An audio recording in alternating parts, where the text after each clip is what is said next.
Bonjour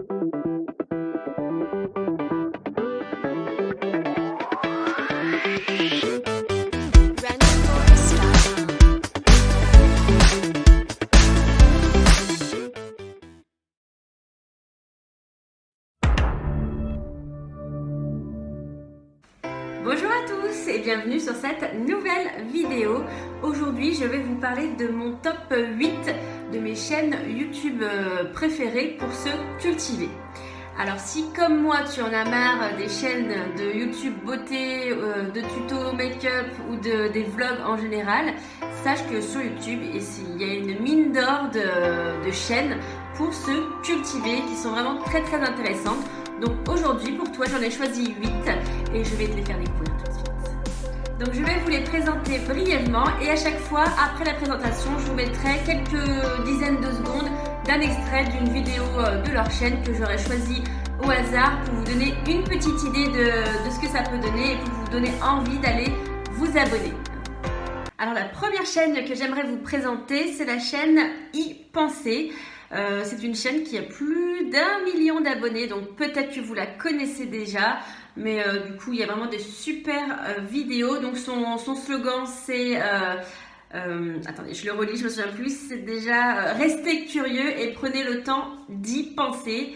Donc c'est une chaîne qui va répondre à des questions, comment se forment les arcs-en-ciel, pourquoi, qu'est-ce qu'un trou noir, est-ce que le bâillement est contagieux, tout un tas de vidéos vraiment très intéressantes. Je vous invite fortement à aller visiter cette chaîne. Il y a des dizaines et des dizaines de vidéos qui répondent à tout un tas de questions.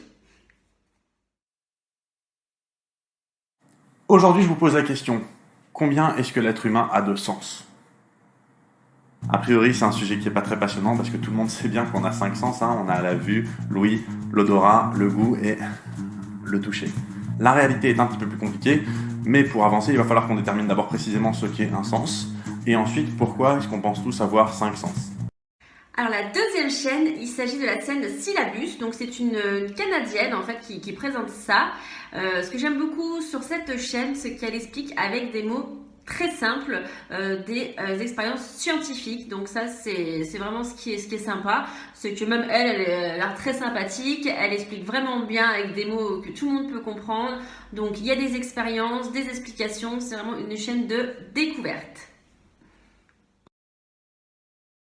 Enfin l'été, le soleil, la plage, les vacances, les tenues légères, mais aussi une bonne recrudescence de la fréquence de rasage ou d'épilation. Et il y a beaucoup de mythes et de croyances qui tournent autour du rasage et de l'épilation, autant chez les hommes que chez les femmes. Et on va mettre tout ça au clair aujourd'hui. Pour chaque mythe, on va confronter votre avis, que je vous avais demandé il y a quelques semaines, à tout ce que j'ai appris en lisant la littérature scientifique, en interviewant un érudit en poil, mais aussi en faisant une expérience pendant 4 mois. 3 mois ? Non, pendant 4 mois. Troisième chaîne, il s'agit de la chaîne Micmac. Alors c'est une chaîne qui a plus de 341 000 abonnés, donc il y a quand même pas mal d'abonnés sur cette chaîne et ça tourne autour des mathématiques. Alors si comme moi vous n'êtes pas très mathématique, cette chaîne va certainement vous réconcilier avec, parce qu'il y a en fait des vidéos sur des jeux de logique, des manipulations autour des mathématiques, et même si on n'aime pas ça, du coup ça donne envie de découvrir les mathématiques et je trouve cette chaîne très sympa, je vous invite à la découvrir. Si on compte sur une pomme de pin le nombre de spirales qui tournent dans un sens et le nombre de spirales qui tournent dans l'autre sens, eh bien on trouve deux nombres qui sont toujours des nombres consécutifs dans la suite mathématique de Fibonacci. Alors la chaîne Linguistica, je vais pas réussir à la prononcer, c'est un petit peu imprononçable. C'est une chaîne qui traite de la science du langage. Donc si ça vous intéresse, si vous êtes intéressé par les mots en général, que vous allez bien savoir d'où viennent les expressions, les langues en général, il a fait plein de vidéos pour expliquer d'où viennent les mots, les expressions, et c'est vraiment super sympa. Après la vidéo sur Autant pour moi, après le débat sur pain au chocolat ou chocolatine, le nouveau débat qui va déchirer la francophonie. Dit-on GIF ou GIF?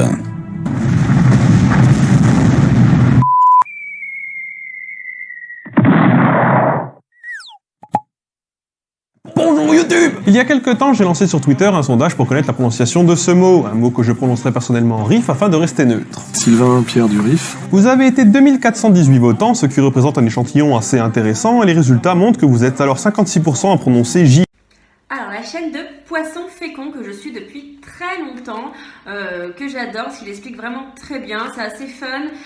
Son slogan, il me semble, c'est quelque chose comme on commence à vieillir quand on finit d'apprendre. Donc il répond à tout un tas de problématiques. Et je trouve ça assez dynamique, il y a beaucoup d'humour et ça apprend pas mal de choses. Donc pareil, je vous invite vivement à aller faire un petit tour sur sa chaîne et aller regarder ses vidéos. Ah. Putain, merde. Salut la Poscaille. Est-ce que vous êtes bien installé devant votre écran, alors que ce soit un écran de smartphone ou alors un écran d'ordinateur ou je ne sais quoi? En tout cas, est-ce que vous profitez bien de YouTube? Ouais, ok. Est-ce que ça vous arrive de vous questionner sur l'avenir d'Internet? D'ici par exemple à tout hasard 2030. Pensez-vous que vous continuerez toujours à regarder des vidéos, des youtubeurs, etc. Attention à ce que vous allez me répondre, parce que 2030, ça n'est que finalement que dans 12 ans. D'ailleurs, où est-ce qu'on en était il y a 12 ans? Peut-être que certains d'entre vous s'en rappellent. Oui, nous étions en 2006. Félicitations, welcome, yeah. Mais à ce moment-là, il y a 12 ans, YouTube venait tout juste d'être créé. Doc7, donc qui est une chaîne avec plus d'1 million d'abonnés, donc qui marche vraiment très bien. Donc comme son chiffre, comme son nom l'indique, 7 pour 7, c'est à chaque fois des top 7, c'est un peu son chiffre fétiche. Donc c'est des top 7. Ça concerne la science, les arts, la nature, il y a vraiment de tout pour se cultiver, mais en s'amusant, et les vidéos sont vraiment super bien faites, moi j'adore, donc je vous invite vivement à aller regarder ces vidéos, vous ne serez pas déçus, c'est vraiment très très ludique et ça répond à vraiment beaucoup de problématiques. Salut Internet. Vous aviez plutôt aimé regarder la vidéo sur l'histoire bordélique des rois de France et ça tombe bien, j'avais vachement aimé la faire. Donc aujourd'hui on reprend la même chose mais avec les dieux grecs. Et si pour toi la mythologie grecque ça se résume qu'à un vieux temple à Athènes, à un dessin animé Disney ou encore au meilleur jeu de gestion de tous les temps, tu vas voir que c'est bien plus bordélique que ça. Les livres d'Ali. Alors j'adore cette chaîne, comme toutes les autres, mais celle-ci particulièrement. Je trouve que la jeune fille qui présente les vidéos est très attachante. Alors c'est une petite chaîne, enfin petite. Je m'entends, elle a peut-être 13 000 abonnés il me semble. Et donc c'est une fille qui présente les livres qu'elle lit. Mais alors elle est vraiment impressionnante par le nombre de livres. Moi ça m'impressionne à chaque fois quand je regarde ses vidéos. Elle peut lire des dizaines et des dizaines de livres par mois, ou même plusieurs en un seul jour. Enfin c'est hallucinant à quel point elle lit vite. Et elle lit énormément de livres et puis de tous les styles. Du coup voilà, si un livre vous intéresse et que vous voulez vraiment savoir ce que ça donne, vous êtes sûr de pouvoir trouver votre bonheur sur sa chaîne. Donc elle lit les livres et puis elle vous les explique, elle donne ses préférés. Enfin c'est vraiment super sympa. Moi j'aime beaucoup. Salut tout le monde, donc aujourd'hui je suis très contente de vous retrouver dans une nouvelle vidéo. On se retrouve pour un nouvel update lecture. Je vais vous parler de 4 dernières lectures que j'ai eues et on va commencer de suite. Et enfin, la dernière chaîne de ce top 8, c'est la chaîne de Fabien Olicard, qui est un peu différent des autres chaînes car c'est un mentaliste. Mais alors sa chaîne est vraiment très intéressante, moi j'adore ça.